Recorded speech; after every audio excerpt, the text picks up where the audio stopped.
කාන්තා බේස්බෝල් කණ්ඩායමට ප්‍රථම වතාවට ක්‍රීඩා අමාත්‍යාංශයේ අනුග්‍රහයක් ලැබී තිබෙනවා. කාන්තා බේස්බෝල් කණ්ඩායම හෙට චීනය බලා පිටත්ව යාමට නියමිතයි. ක්‍රීඩා අමාත්‍යාංශයේ ඉදිරිපිට අද පෙරවරුවේ එම කණ්ඩායම නියෝජ්‍ය අමාත්‍යවරයා සමග සමූහ ඡායාරූපයකට එක් වුණා.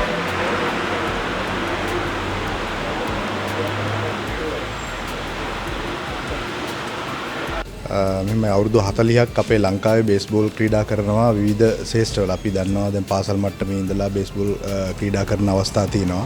අවුරුදු 40ක් අපේ රටේ ක්‍රීඩා කරාට මේ ජාත්‍යන්තර තරගයකට සහභාගී වෙන පළවෙනි අවස්ථාව. විශේෂයෙන් පළවෙනියටම මේ සහභාගී වෙන අපේ කාන්තා කණ්ඩායමට සුබ පතන්න කැමති.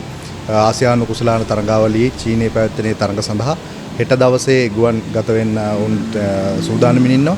ඒ කණ්ඩායමට ක්‍රීඩා අමාත්‍යාංශයේ විදියට අපේ සුබ පැතුම එකතු කරන්න කැමතියි.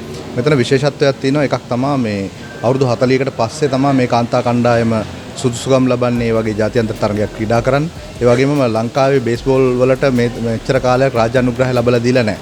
අපි ක්‍රීඩා අමාත්‍යාංශයේ විදියට ඒ ගමන් සඳහා අවශ්‍ය කරන සියලු පහසුකම් අනුග්‍රහය අමාත්‍යාංශයේ විදියට ලබා දීලා ඒ අපේ ක්‍රීඩක ක්‍රීඩිකාවන් දිරිමත් කරන කටයුත්ත අපි කරනවා.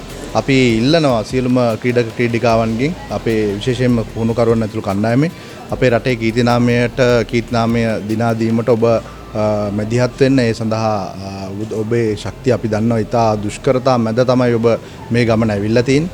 අපේ අවම පහසුකම් ඇතුලේ අපේ රටේ තියෙන අවම පහසුකම් ඇතුලේ මේ තැනටපත් වීම සම්බන්ධයෙන් විශේෂයෙන්ම අපි ස්තුතිවන්ත වෙන්න ඕනේ පුහුණු කරුවන් සහ අදාළ කාර්ය මණ්ඩල වලට.